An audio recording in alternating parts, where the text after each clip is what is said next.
American president Donald ട്രംപും Israel പ്രധാനമന്ത്രി Benjamin നെതന്യാഹുവും തമ്മിലുള്ള കൂടിക്കാഴ്ചയ്ക്കിടെ വൈറ്റ് ഹൌസിന് പുറത്ത് വൻ പ്രതിഷേധം. ഇറാനുമായുള്ള അമേരിക്കയുടെ നിലവിലെ യുദ്ധ സാഹചര്യങ്ങളും മറ്റു പ്രാദേശിക സുരക്ഷാ വിഷയങ്ങളുമാണ് ട്രംപും നെതന്യാഹുവും തമ്മിലുള്ള കൂടിക്കാഴ്ചയിൽ പ്രധാനമായും ചർച്ചയായത്. വൈറ്റ് ഹൌസിൽ ഇരു നേതാക്കളും തമ്മിലുള്ള ചർച്ചകൾ പുരോഗമിക്കുന്നതിനിടെയാണ് പലസ്തീൻ അനുകൂല സംഘടനകളുടെയും ആക്ടിവിസ്റ്റുകളുടെയും നേതൃത്വത്തിൽ ആയിരക്കണക്കിന് ആളുകൾ തടിച്ചുകൂടിയത്. കനത്ത സുരക്ഷാ സന്നാഹങ്ങൾക്കിടയിലായിരുന്നു ജനങ്ങളുടെ പ്രക്ഷോഭം. പലസ്തീൻ പതാകകൾ വീശിയും ഇസ്രായേലിനെതിരെയുള്ള മുദ്രാവാക്യങ്ങൾ മുഴക്കിയുമാണ് പ്രതിഷേധക്കാർ ഒത്തുകൂടിയത്. ഇസ്രയേലിനുള്ള അമേരിക്കയുടെ സൈനിക സഹായവും ആയുധ വിതരണവും ഉടൻ അവസാനിപ്പിക്കണമെന്ന് പ്രതിഷേധക്കാർ ആവശ്യപ്പെട്ടു. ഇസ്രയേലിന് ആയുധം നൽകുന്നത് നിർത്തുക, നെതന്യാഹു ഒരു യുദ്ധ കുറ്റവാളിയാണ് തുടങ്ങിയ വാചകങ്ങൾ എഴുതിയ പ്ലക്കാർഡുകളും ബാനറുകളുമായാണ് പലരും പ്രതിഷേധത്തിൽ പങ്കെടുത്തത്. വൈറ്റ് ഹൌസിനുള്ളിൽ ചർച്ചകൾ നടക്കുമ്പോൾ പുറത്ത് പ്രതിഷേധക്കാരുടെ മുദ്രാവാക്യം വിളികൾ ഉച്ചത്തിൽ കേൾക്കാമായിരുന്നു. ഗസയിലെ ഇസ്രായേൽ ആക്രമണങ്ങളുടെ പശ്ചാത്തലത്തിൽ അമേരിക്കൻ ജനതയ്ക്കിടയിലും ഇസ്രായേലിനും നെതന്യാഹുവിനുമെതിരെ കടുത്ത അതൃപ്തിയുണ്ടെന്നാണ് പുറത്തുവരുന്ന പുതിയ റിപ്പോർട്ടുകൾ.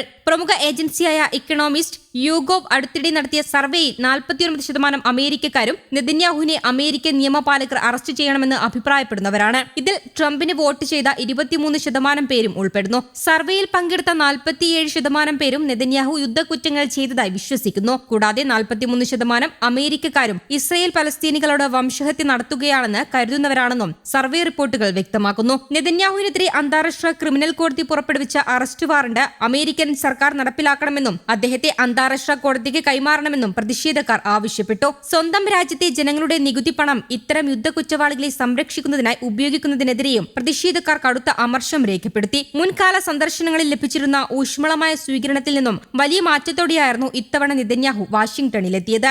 ഫെബ്രുവരി 28-ന് ഇറാനെതിരെ സംയുക്തമായി ആരംഭിച്ച സൈനിക നടപടികൾക്ക് ശേഷം ഇരു നേതാക്കളും തമ്മിൽ നടത്തുന്ന ആദ്യ കൂടിക്കാഴ്ചയാണിത്. ട്രംപ് വീണ്ടും അധികാരത്തിലെത്തിയ ശേഷം നെതന്യാഹു നടത്തുന്ന 7ാമത്തെ അമേരിക്കൻ സന്ദർശനമാണിതെങ്കിലും ഇരു നേതാക്കളും തമ്മിലുള്ള ബന്ധം കൂടുതൽ സങ്കീർണമായതാണ് റിപ്പോർട്ടുകൾ. നെതന്യാഹുവിനോടുള്ള അതൃപ്തി ട്രംപ് പരസ്യമാക്കിയിട്ടുണ്ട്. രാജ്യാന്തര ക്രിമിനൽ കോടതി യുദ്ധക്കുറ്റങ്ങൾ ചുമത്തിയ നെതന്യാഹു ഹേഗിലെ തടവറയിലാണ് കഴിയേണ്ടതെന്ന് സൊഹ്റാൻ മദാനിയും വ്യക്തമാക്കി. കഴിഞ്ഞ കുറേ വർഷങ്ങളായി നെതന്യാഹുവിന്റെ നടപടികൾ വരുത്തിവെച്ച നാശനഷ്ടങ്ങൾ കണക്കിലെടുക്കുമ്പോൾ അദ്ദേഹം ഒരു യുദ്ധക്കുറ്റവാളിയാണെന്ന നിലപാടിലാണ് ഭൂരിഭാഗം ജനങ്ങളെന്നും അദ്ദേഹം കൂട്ടിച്ചേർത്തു. തന്റെ മേയർ തെരഞ്ഞെടുപ്പ് പ്രചാരണ വേളയിലും നെതന്യാഹുവിനെ ന്യൂയോർക്കിൽ വെച്ച് അറസ്റ്റ് ചെയ്യുമെന്ന് മന്ദാനി പ്രഖ്യാപിച്ചിരുന്നു. യുദ്ധക്കുറ്റവാളി എന്ന് വിളിച്ചും ന്യൂയോർക്കിലെത്തിയാൽ അറസ്റ്റ് ചെയ്യണമെന്ന് ആവശ്യപ്പെട്ടും ന്യൂയോർക്ക് മേയർ സൊഹ്റാൻ മന്ദാനി തനിക്കെതിരെ വിദ്വേഷവും ജൂതവിരുദ്ധതയും വളർത്തുകയാണെന്നും ഇസ്രയേൽ പ്രധാനമന്ത്രി ബെഞ്ചമിൻ നെതന്യാഹു പറഞ്ഞിരുന്നു. ഗാസ യുദ്ധവുമായി ബന്ധപ്പെട്ട് അന്താരാഷ്ട്ര ക്രിമിനൽ കോടതി നെതന്യാഹുവിനെതിരെ അറസ്റ്റ് വാറണ്ട് പുറപ്പെടുവിച്ചിരുന്നു. ഈ വാറണ്ട് വ്യാജവും മുഖ്യ പ്രോസിക്യൂട്ടർക്കെതിരായ ലൈംഗികാരോപണങ്ങളിൽ നിന്ന്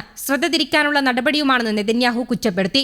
നെതന്യാഹു ന്യൂയോർക്കിൽ കാലുകുത്തിയാൽ അറസ്റ്റ് ചെയ്യുമെന്ന് നേരത്തെ മന്ദാനി മുന്നറിയിപ്പ് നൽകിയിരുന്നു. പിന്നീട് വിദഗ്ധരുമായി കൂടിയാലോചിച്ച ശേഷം ന്യൂയോർക്ക് ഭരണകൂടത്തിന് അതിനുള്ള നിയമപരമായ അധികാരമില്ലെന്നും ന്യാഹുവിനെ അറസ്റ്റ് ചെയ്യാൻ ഫെഡറൽ ഭരണകൂടം തയ്യാറാകണമെന്നും ആവശ്യപ്പെട്ടു. എന്നാൽ അമേരിക്കയിൽ വെച്ച് ഒരു കാരണവശാലും നെതന്യാഹു അറസ്റ്റ് ചെയ്യപ്പെടില്ലെന്ന് പ്രസിഡന്റ് ട്രംപ് ഉറപ്പു നൽകി.